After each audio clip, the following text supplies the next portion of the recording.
અને હવે 18 તારીખ ઓગણી અને એ મુંબઈ થી ટ્રેન ઉપડતા એની અંદર બસ એક જ દાડાની વાતો કરતા અમારા સૌ ચિયાસરવાસી ભાઈઓ અને બહેનો જોવા છે કે ખરેખર અબડાસા જા મારું હોય ને બોરા મીઠા અને એના પાછી ચિયાસર ગામ જા જે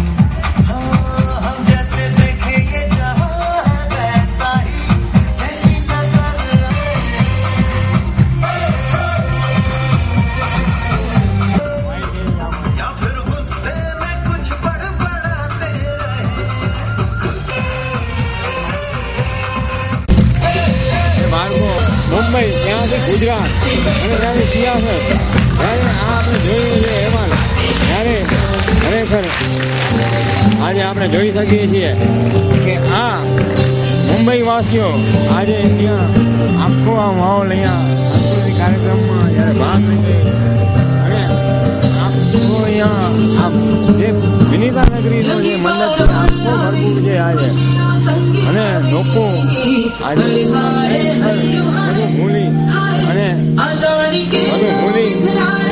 માણી રહ્યા છે ખરેખર કચ્છી આપણે કહીએ કચ્છી પોશાકથી સુસજ્જ થઈ અને બધું ભૂલી અને જ્યારે સિયાસરની અંદર આજે એ પોતાની એક કલા દાખવી રહ્યા છે અને આજે એ પોતાના મુંબઈને ભૂલી ગયા છે કર્મભૂમિને પણ સંપૂર્ણપણે કચ્છી બની ગયા છે. ત્યારે જોઈશું આશાપુરાની અને કચ્છી ટીવી સમાચાર મહોત્સવ ઉજવણી થઈ રહી છે ચિયાસર ગામમાં. ત્યારે આ અહેવાલ એક રાત્રિનો ભાવના સાંસ્કૃતિક કાર્યક્રમનો છે. જ્યારે આપણે જોઈ શકીએ તો ત્યાં જોમ ગઈ ખરેખર આની સાથે તાલમાં તાલ મિલાવી રહ્યા છે. આપણે જોઈશું એવા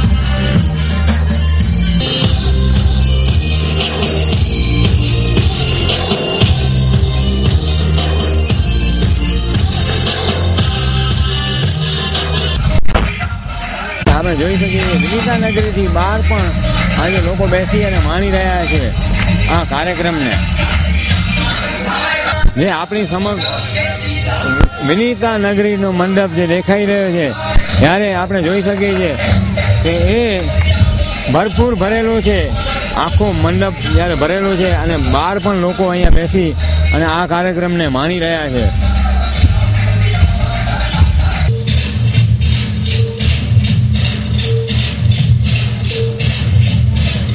આજે અબડાસા તાલુકાના ચિયાસર ગામે આદિનાથ જિનાલયની અર્ધ શતાબ્દી મહોત્સવ ઉજવાઈ રહ્યો છે અને ત્યારે વિનીતા નગરી અને ખરેખર આદિનાથ ભગવાનની જે વિનીતા નગરી હતી એવો માહોલ અહીંયા દેખાઈ રહ્યો છે. આપણે જોયું આગામી જે પણ અહેવાલ આપણે સમક્ષ રજૂ કર્યા એમાં ત્યારે અહીંયા શ્રાવક શ્રાવિકાઓ ભાવ વિભોર બની જાય છે.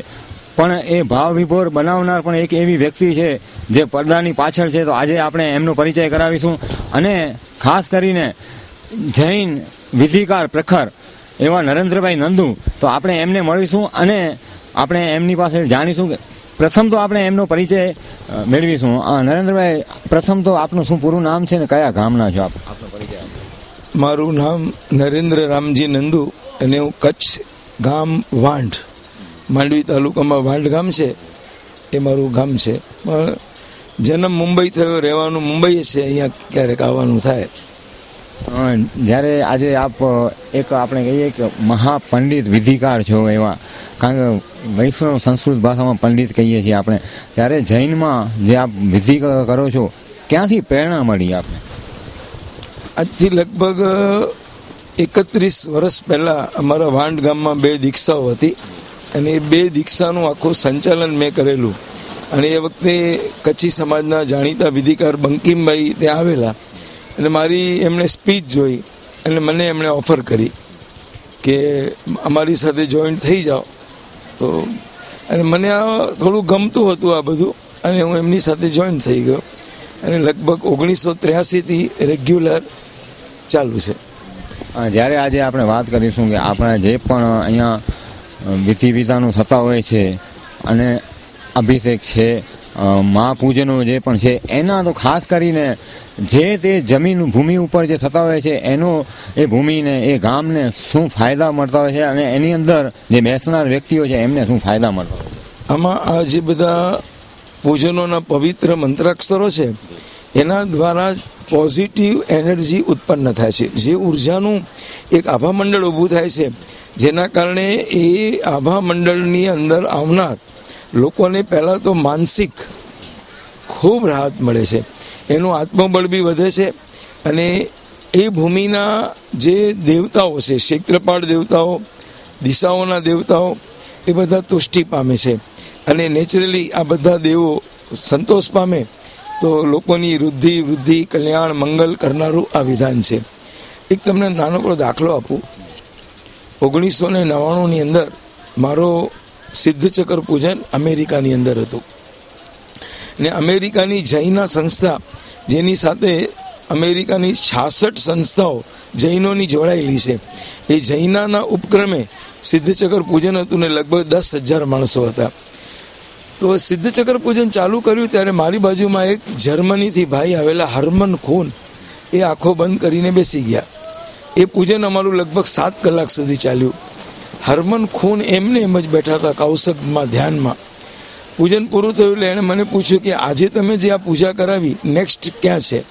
તો મેં કીધું નેક્સ્ટ મારી પૂજા વોશિંગ્ટનમાં છે. તો એ ભાઈ વોશિંગ્ટનમાં આવ્યા. વોશિંગ્ટનની પૂજા પૂરી થઈ હતી કે હવે નેક્સ્ટ ક્યારે છે? તો મેં કીધું નેક્સ્ટ મંથમાં સાન ફ્રાન્સિસ્કોમાં, કેલિફોર્નિયામાં છે. એ ભાઈ ત્યાં આવ્યા એટલે મેં એમને પૂછ્યું કે ભાઈ તમે 3 વખતથી આ સિદ્ધચક્ર પૂજનમાં આવો છો, આમાં તમને શું સમજ પડે છે? તો એણે બહુ સરસ વાત કહી. મને કાંઈ સમજ પડતી નથી, પણ આ મંત્ર જ્યારે બોલાય છે અને જે એનર્જીનો ફ્લો હું જોઈ રહ્યો છું, અને એના કારણે હું સીધો મેડિટેશનમાં જતો રહું છું. અને આમ મને મેડિટેશનમાં જતાં બહુ પ્રયત્ન કરવો પડે, પણ આ મંત્રાક્ષરોના શ્રવણ બાદ હું સીધો મેડિટેશનમાં જાઉં છું. અને એ હરમન ખૂને અહીંયા ભારતમાં રહીને આચાર્ય ભગવંતો પાસેથી તત્વાર્થ સૂત્ર ઉપર PhD કર્યું છે. અત્યારે જર્મનીમાં બધાને ભણાવે છે. તો એ દિવસથી મારી પોતાની શ્રદ્ધા ખૂબ વધી ગઈ, અને એનું હું રિયલાઇઝ કરું છું. ગઈકાલે ચિયાસરની અંદર ગૌતમ સ્વામીનું પૂજન હતું, અને ગૌતમ સ્વામીનો શું પ્રભાવ છે એક અડધો કલાક મેં સમજાવેલું, અને ત્યારબાદ એક શાલીભદ્રની પેટીનો ચડાવો લીધો અહીંયા. તો શાલીભદ્રની પેટી 2 લાખ, 3 લાખ, મેક્સિમમ 5 લાખ જાય, અહીંયા 28 લાખ રૂપિયામાં ગઈ. તો એક એ મંત્રોચ્ચારના હિસાબે એક આખું જે વાતાવરણમાં જે પોઝિટિવ એનર્જી થઈ, અને લોકોને જે ઉત્સાહ આવી ગયો, ગઈકાલથી આજ સુધી જે માહોલ બન્યો છે, આપણી કલ્પના બહારનું કામ થાય છે. જ્યારે જૈનોમાં જે પાટલા પૂજન થતું હોય છે, નવગ્રહ છે, એનો શું પ્રભાવ હોય છે? નવગ્રહ પૂજન ને 10 દિક્પાલ પૂજન અને અષ્ટમંગલ પૂજન, આ 3 ભેગા જ થાય. એમાં નવગ્રહ અને 10 દિક્પાલ દેવો એ ખૂબ શક્તિશાળી છે, અને પરમાત્મા અરિયંતના પરમ ભક્ત દેવો છે. અને જે અરિયંત પરમાત્માની આરાધના કરે એને એ લોકો ધર્મના માર્ગે સહાય કરે, એની પર આવનારા વિઘ્નોને એ દૂર કરે. તો આમ અમારા જૈનોની અંદર કોઈ દેરાસરની પ્રતિષ્ઠા હોય, ધજા હોય, શાંતિ સ્નાત્ર હોય, તો આવા અનુષ્ઠાનમાં અમે એ લોકોને બોલાવીએ, એમનું આહવાન કરીએ, એમની પૂજા કરીએ, અને આ કાર્યક્રમ પૂરો ન થાય ત્યાં સુધી એમના પાટલા બાંધીને રાખીએ. એટલે એ લોકોને અહીંયા સ્થિર કરવાની વિનંતી કરીએ, જેના કારણે બધા જ કામ નિર્વિઘ્ને પરિપૂર્ણ થાય. જ્યારે વાત કરીએ કે જે અહીંયા આમ વૈષ્ણવ સમાજમાં જે પણ હોમ હવન થતા હોય છે, પણ વિધિમાં કાંઈ જાજો તફાવત ખરો? કારણ કે હોમ હવન નિષેધ છે, તો એમાં વિધિમાં ખાસ એટલે હોમ હવન જૈનોમાં જે અરહદમાં પૂજન હોય છે એમાં બીજા દિવસે છે, અને એક નંદાવર્ત પૂજન આવે છે એમાં વિધાન છે, અને એક દેવી પૂજન આવે છે. આ 3 પૂજનમાં હોમ હવનની છૂટ છે, અને ઘંટાકરના હવનમાં છે. પણ આ હોમ અને હવનના દ્વારા વાતાવરણની શુદ્ધિ થાય છે, અને જે દેવી દેવતાઓ છે એ આકર્ષાઈને આવે છે, એ એનો પ્રભાવ છે. જ્યારે જૈનોમાં જે પાટલા પૂજન થાય છે એ સેમ જ હોય છે આમ હા, વિધિ વિધાન એમ જ છે, સેમ જ છે. અષ્ટપ્રકારી પૂજા થાય. વૈષ્ણવના થોડાક મંત્રો ફરક હોય પણ આફ્ટરઓલ બધું એક જ છે. આમ જ્યારે નરેન્દ્રભાઈ અમને એવું પણ જાણવા મળ્યું છે કે આપને પરમ કૃપાળુઓની લબ્ધિઓ મળી છે, ત્યારે હું એ વાત પણ જરૂર આપને પૂછી લઈશ કે આજે જે પણ આપણી દર્શન વિધિઓ છે જૈનોની અંદર, પ્રતિક્રમણો છે, દેવ દર્શન છે, જેની અંદર ખમાસણાઓ છે, એની શું મહત્વ હોય છે? ખમાસમણા એને બીજું નામ છે પંચાંગ પ્રણિપાત. ખમાસણું આપતી વખતે નિયમ છે તમારા 5 અંગ ભૂમિને લાગવા જોઈએ. 2 ઘૂંટણ, 2 હાથ અને મસ્તક. આ 5 અંગ લાગે તો જ ખમાસમણું પૂરું કહેવાય.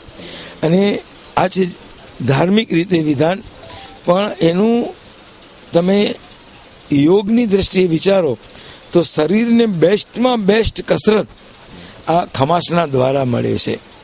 અને આજે પ્રાય કરીને લોકો બેઠા બેઠા ખમાસણા આપે છે, કાં ખુરશી પર બેઠા બેઠા આપે છે, જેના કારણે લોકો પોતાના શરીરને બહુ જ મોટું નુકસાન કરી રહ્યા છે. એક ધર્મની ક્રિયા દ્વારા એમના શરીરને, એમના શરીરના પ્રત્યેક અંગોને એક વ્યાયામ મળે, કસરત મળે, અને શરીરની અમુક જે ગ્રંથિઓ એના કારણે દબાય અને એમાંથી જે રસ ઝરે, જેના કારણે એમને મનની શાંતિ મળે, એમને શક્તિ મળે, એ બધાથી એ લોકો વંચિત રહી જાય છે. જ્યારે રોગ પ્રતિકારક શક્તિ પણ એમાંથી ઉત્પન્ન થતી હોય 100% રોગ પ્રતિકાર શક્તિ પણ એમાં પેદા થાય, એનાથી પણ એ લોકો વંચિત રહી જાય છે. જ્યારે નરેન્દ્રભાઈ આજે વાત કરી તમે, આજે ખમાસણાઓ છે અને જે વિધિથી જે વિધિ સુવ્યવસ્થિત થવી જોઈએ નથી થતી, એના ખરેખર ગંભીર આવી રોગની દ્રષ્ટિએ એમની હેલ્થ ઉપર જ કરશે. આજે એક તો વ્યાયામનું મહત્વ ચાલ્યું ગયું. એક ધાર્મિક સ્થાનોમાં જ હજી લોકો ક્રિયાકાંડમાં પોતાની રીતે ખમાસણા વગેરે આપે, કૌશકમાં રહે, તો એ જો બધું લુપ્ત થઈ જશે તો તેમને કસરત જ ક્યાં રહેશે? અને કસરત જ્યારે નીકળી જશે તો શરીર તો રોગોથી ઘેરાઈ જવાનું છે 100%.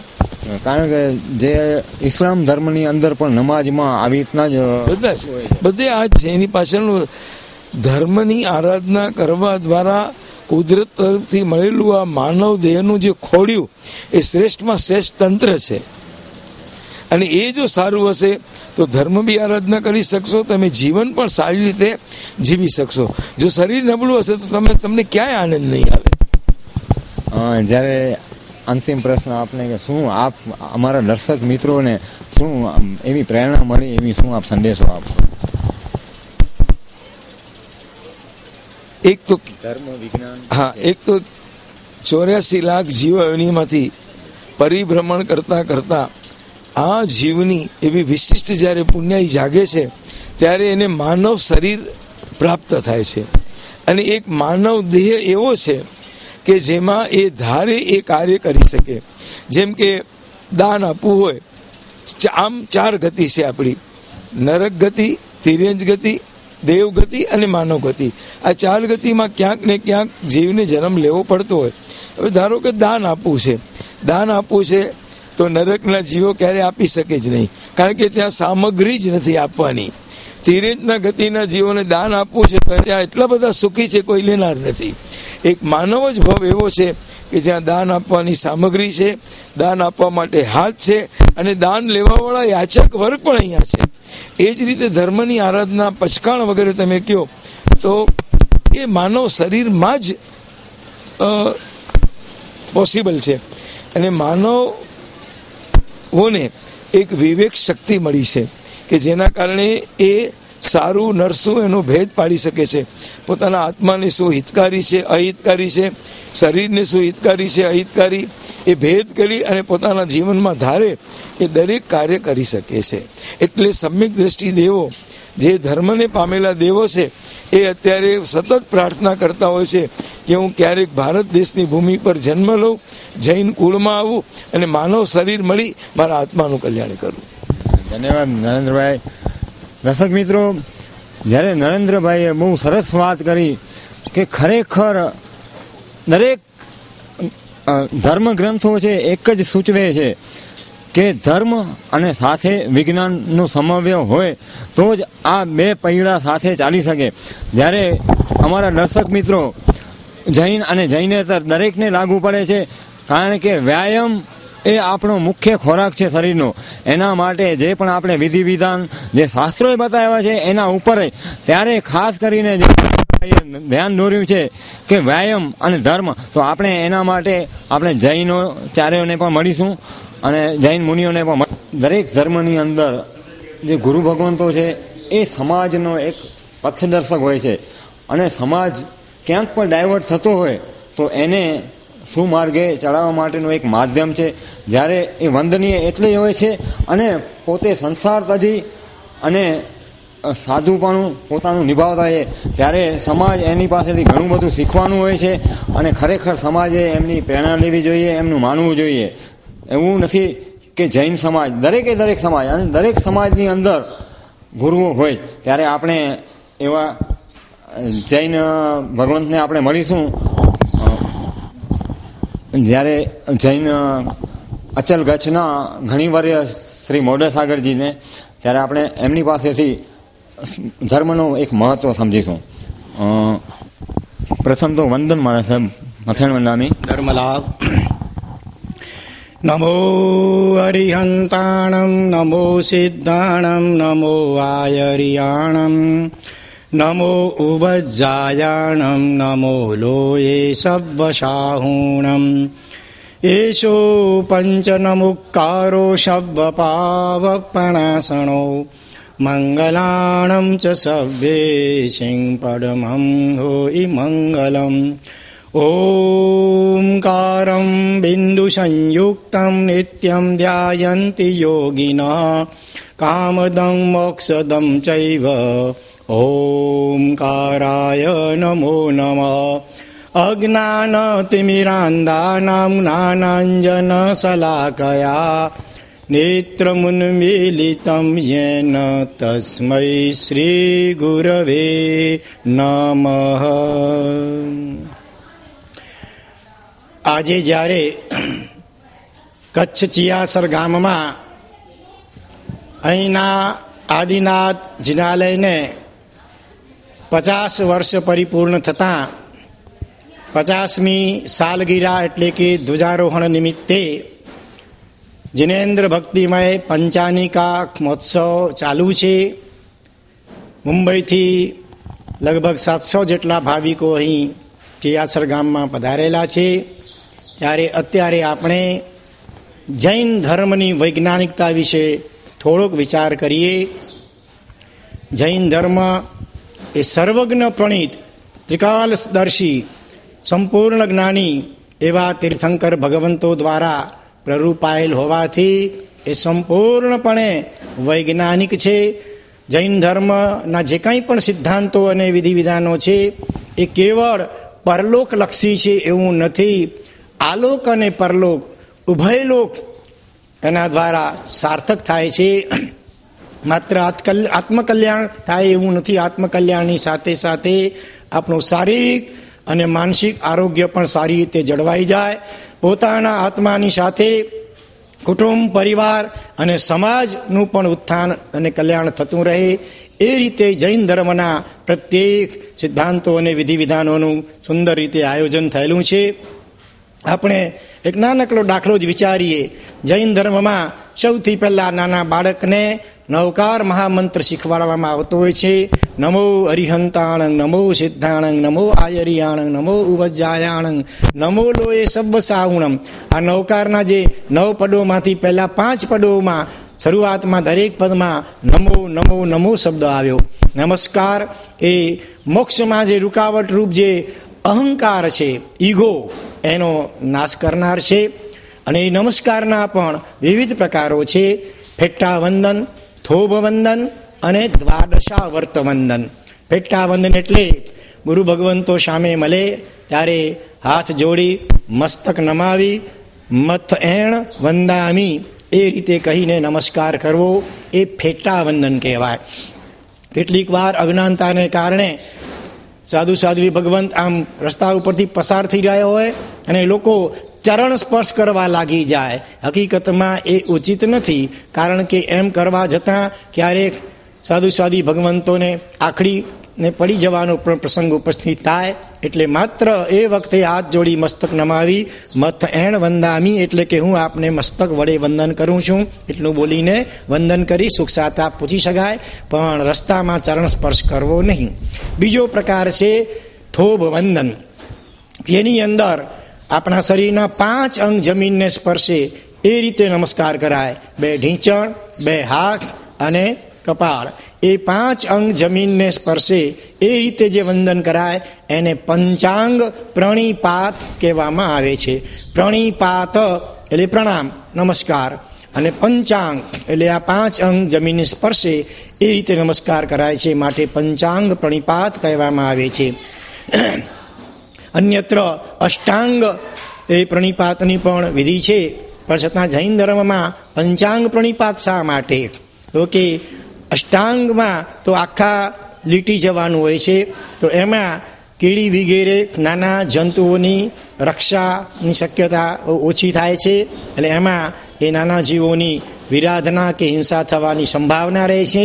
એટલા માટે જૈન ધર્મમાં અષ્ટાંગ પ્રણિપાતની જગ્યાએ પંચાંગ પ્રણિપાતનું વિધાન છે. જો આપણે નિયમિત રીતે આ ધાર્મિક વિધિ વિધાનોમાં જ્યાં જ્યાં આ પંચાંગ પ્રણિપાત આવે ત્યાં વિધિપૂર્વક 5 અંગ જમીનને સ્પર્શે એ રીતે વંદન કરીએ તો કર્મની હિજરા તો થાય, આત્મિક લાભ તો થાય, પણ સાથે સાથે આ રીતે જમીનના આપણા શરીરના તે અપેટ વગેરે અવયવોને ઢીંચણ વગેરેને પણ યથાયોગ્ય કસરત વ્યાયામ એક્સરસાઇઝ મળી જવાથી શારીરિક આરોગ્ય પણ એમાં બરોબર જળવાય છે. અનેક એવા શાસ્ત્રમાં દાખલો નોંધાયા છે કે અત્યંત ભાવપૂર્વક અને વિધિપૂર્વક આ પંચાંગ પ્રણિપાત કરતાં કરતાં ઘાતી કર્મનો ક્ષય થઈ ગયો, કેવલ જ્ઞાન પ્રગટ થઈ ગયું, સર્વજ્ઞ અને સર્વદર્શી બની ગયા, સંપૂર્ણ વિતરાગ બની ગયા. અને માટે અમારા ગુરુદેવ શ્રી ગુણસાગર સુરીશ્વરજી મહારાજા સાહેબ તો દરરોજ સવારના ઉઠી કરી અને 108 વખત આ અરિહંત આદિ પંચ પરમેષ્ઠી ભગવંતોને પંચાંગ પ્રણિપાત પૂર્વક નમસ્કાર કરતા હતા. પોતાની છેલ્લી જિંદગી સુધી પણ છેલ્લે જ્યારે ઉંમરના કારણે સંપૂર્ણપણે આ પંચાંગ શક્ય ન બન્યું તો પણ જેટલું શક્ય હોય એટલું એ નમી કરીને પણ એ એમણે પ્રક્રિયા ચાલુ રાખી. તો એમાંથી પણ પ્રેરણા લઈ કરી અને આપણે જૈન ધર્મના જે પણ વિધિ વિધાનો છે એને બરાબર અનુસરીએ તો પ્રાય બીમાર પડવાનો અવસર ના આવે. આજે એક બાજુ ડિગ્રીઓ વધી, દવાખાનાઓ વધ્યા, દવાઓ વધી, છતાં બીજી બાજુ જોઈએ છે તો સમાજનું આરોગ્ય કેટલું બધું કથળતું જાય છે. જે કેટલાય રોગોના નામ પણ આપણે સાંભળ્યા હતા, એ નવા નવા કઈક પ્રકારના રોગો કે જેનું સમાધાન આજે એલોપેથી વિજ્ઞાન પાસે પણ નથી, એનો આવા રોગોનો જાણે રાફડો ફાટ્યો છે. પણ જૈન ધર્મના સિદ્ધાંતોને બરાબર અનુસરવામાં આવે, ભોજનમાં જો ઉણોદરી એટલે ભૂખ હોય એના કરતાં થોડું ઓછું ખાવામાં આવે, બરાબર ચાવી ચાવીને ખાવામાં આવે અને ઉકાળેલું પાણી વાપરવામાં આવે તો શારીરિક આરોગ્ય પણ સારું જળવાય, બીમાર પડવાનો પ્રસંગ ના આવે. તો આ રીતે જૈન અને નમસ્કારનો ત્રીજો પ્રકાર પણ છે દ્વાદશા વર્ત વંદન. એ આચાર્ય ભગવંતો, ઉપાધ્યાય ભગવંતો જે પદસ્થ હોય, ખાસ કરીને આચાર્ય અને એમાં પણ અત્યારે વર્તમાનમાં ગચ્છ નાયક હોય, એમને જે વંદન કરવાની વિધિ છે એ દ્વાદશા વર્ત વંદન અથવા તો વાંદણા એ રીતે પણ ઓળખાય છે.